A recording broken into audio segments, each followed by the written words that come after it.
Welcome to the Lift Oneself podcast, where we break mental health stigmas through conversations. I'm your host, Nat Nat, and we dive into topics about trauma and how it impacts the nervous system. Yet we don't just leave you there. We share insights and tools of self-care, meditation, and growth that help you be curious about your own biology.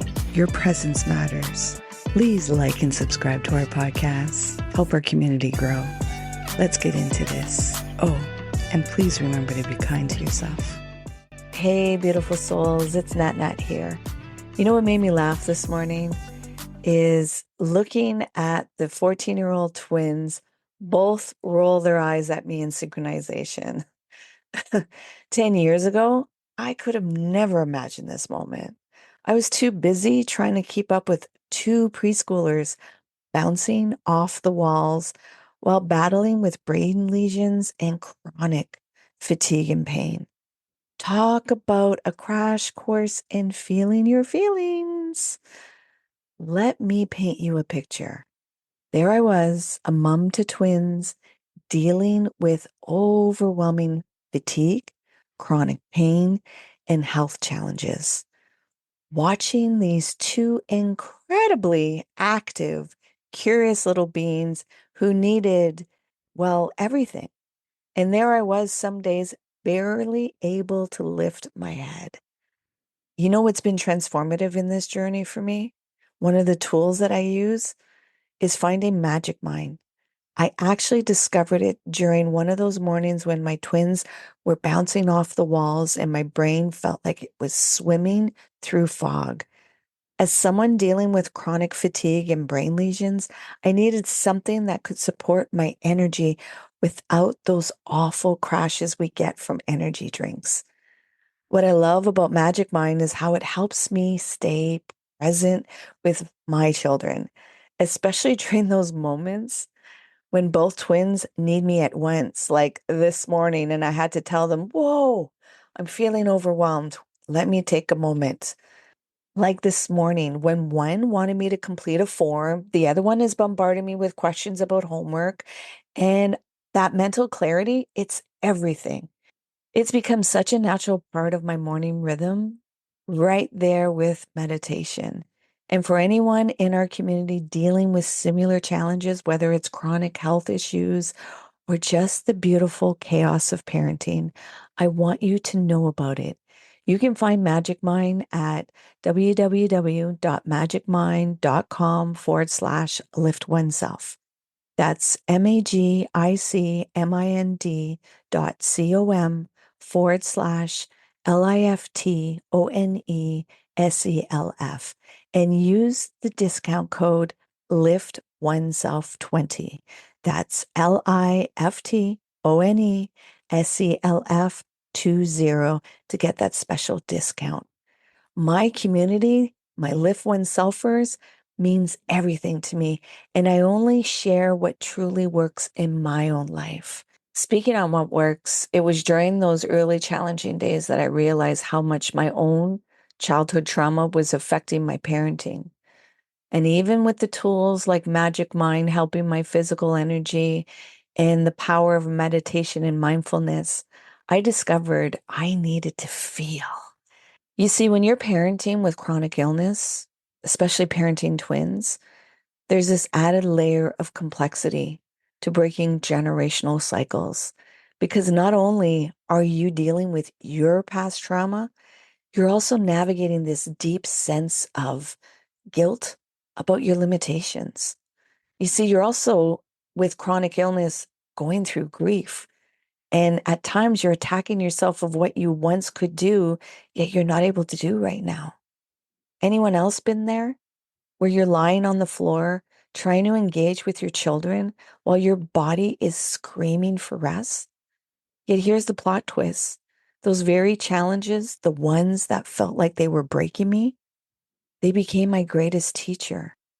The twins with their endless energy and perfectly mirrored meltdowns became my most powerful catalyst for healing. They pulled me into feeling authentically, which was messy. I really got to understand how to embody the words surrender and acceptance. We tend to have this definition of what it looks like and how to apply it while still being performative and perfect. Yet in the actuality, embodying this is messy. Before we dive deeper, let's ground ourselves together. I started doing this practice when my twins were 5, right on the living room couch amongst the chaos and noise, where I discovered more intimately the nervous system and emotions. Take whatever position works for your body right now. If you're like I often was, maybe you're lying on the floor because sitting up takes too much energy. That's perfect. If it's safe to do so, gently close your eyes. Breathe in deeply and imagine you're gathering all the scattered pieces of your energy. As you exhale, feel yourself melting into whatever's supporting you. Now bring your awareness to watching your breath and noticing the weight of your body. Notice where you're holding tension. Continue staying with your breath. Maybe from catching toddlers all day, there's some tension in your lower back. Maybe holding back words from your teenager. There's some tension in your chest or in your neck or shoulders. Wherever that tension is, meet it and unclench and unknot, anchoring deeper into the breath and dropping deeper into your body, allowing yourself to just be. Continue staying with your breath. Now picture yourself at every stage of your parenting journey. The new parent you were, the parent you are now, the parent you're becoming. See how each version of you did the best they could with what they had. Release the need that it should have been better. Be in appreciating the being that you are now. Take a deep breath in, and as you slowly exhale, tell yourself, my challenges are my teachers. My awareness is breaking cycles. Now continue staying with your breath, doing another body scan of any tension, and unknot and unclench, and be with your breath, dropping deeper into your body. Continue being with your breath. Now at your own time and at your own pace, you're going to slowly open your eyes while staying with your breath. You know what's interesting about parenting teens? The challenges might look different from the toddler years, yet that need to stay grounded and present, that never changes. You know, the days where everybody needs your attention all at once, or they're all lining up. Meanwhile, you have your own needs to get to. In those moments, staying present feels like a superpower, doesn't it? When you're feeling like overwhelmed and when is it going to get to me? Yet your role of a parent is needed. You know what made me laugh the other day is my twins were telling me how they used to play tire out mama. They used to do a whole strategy of let's make it difficult for certain situations because you know what? It'll tire her out. Looking back now, those exhausting moments were actually gifts. When I physically couldn't keep up, couldn't control everything, couldn't be that perfect parent, that's when real healing began, especially when I didn't allow myself to run away because I had to feel it all. The helplessness, the frustration, the fear. That's when the magic started happening for me. Let me share a recent pattern I caught myself in. Last week, one of my teens was supposed to do the dishes. the regular chore. You know how it goes, sink full, crusty dishes, just sitting there, and the sound of gaming floating up from the basement.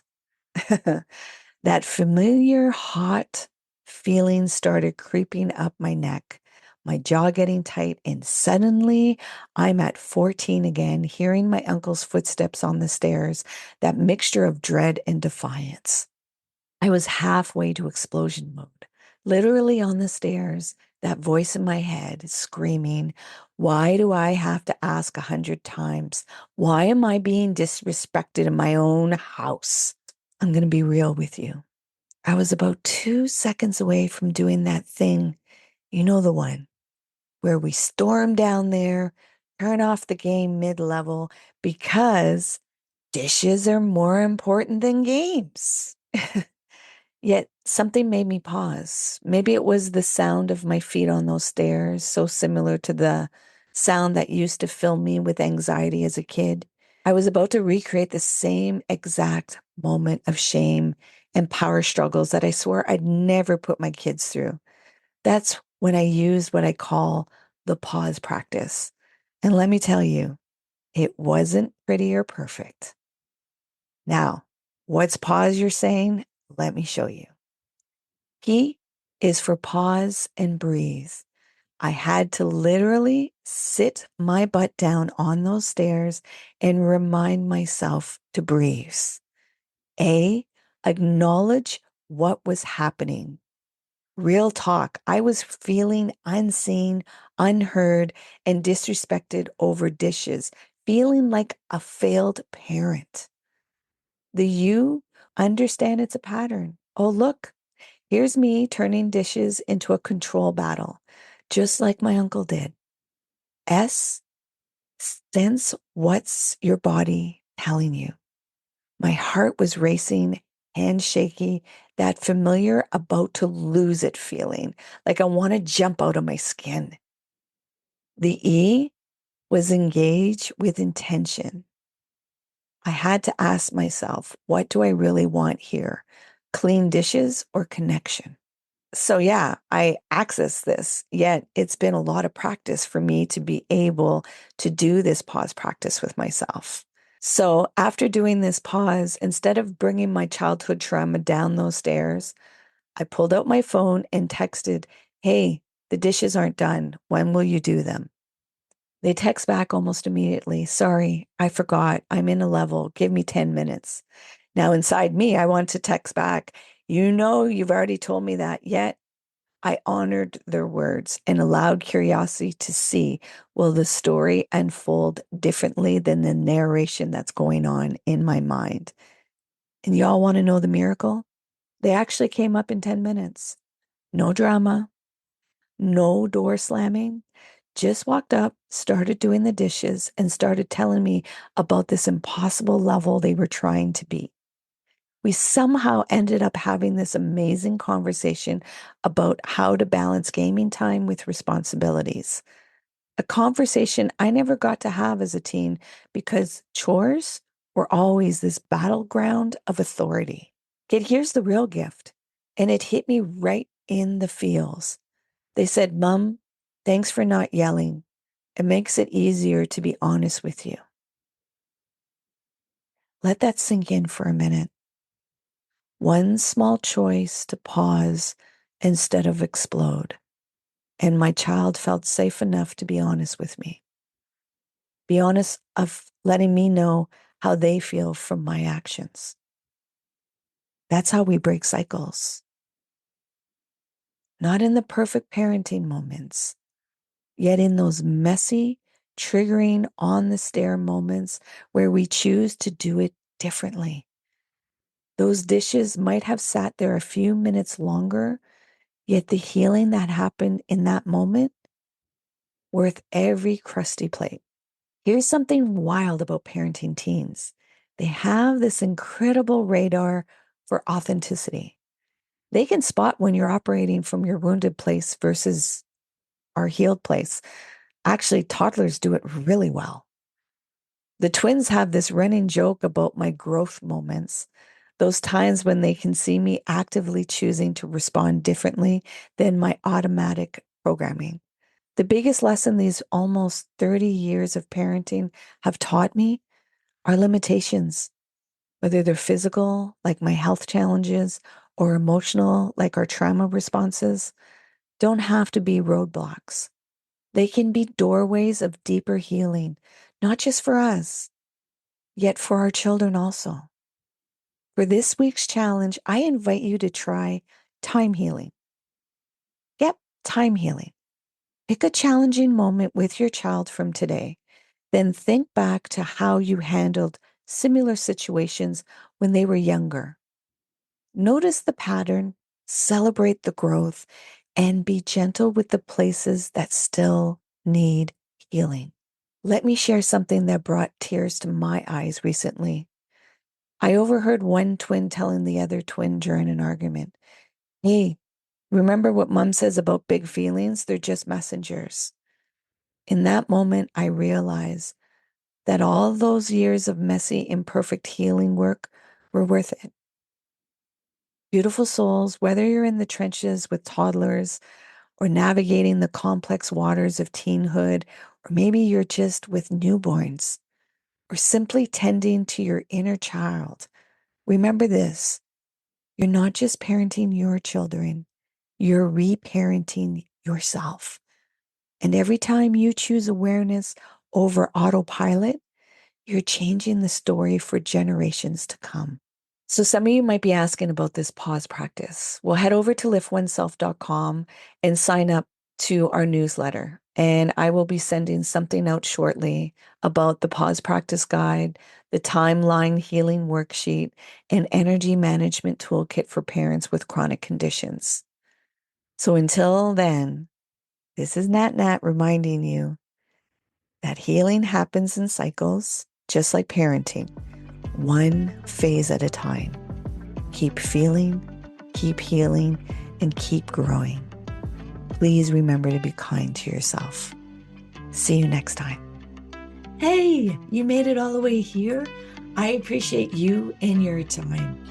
If you found value in this conversation, please share it out. If there was somebody that popped into your mind, take action and share it out with them. It possibly may not be them that will benefit. It's that they know somebody that will benefit from listening to this conversation. So please take action and share out the podcast. You can find us on social media, on Facebook, Instagram, and TikTok under Lift Oneself. And if you want to inquire about the work that I do and the services that I provide to people, come over on my website, come into a discovery call, liftoneself.com. Until next time, please remember to be kind and gentle with yourself. You matter.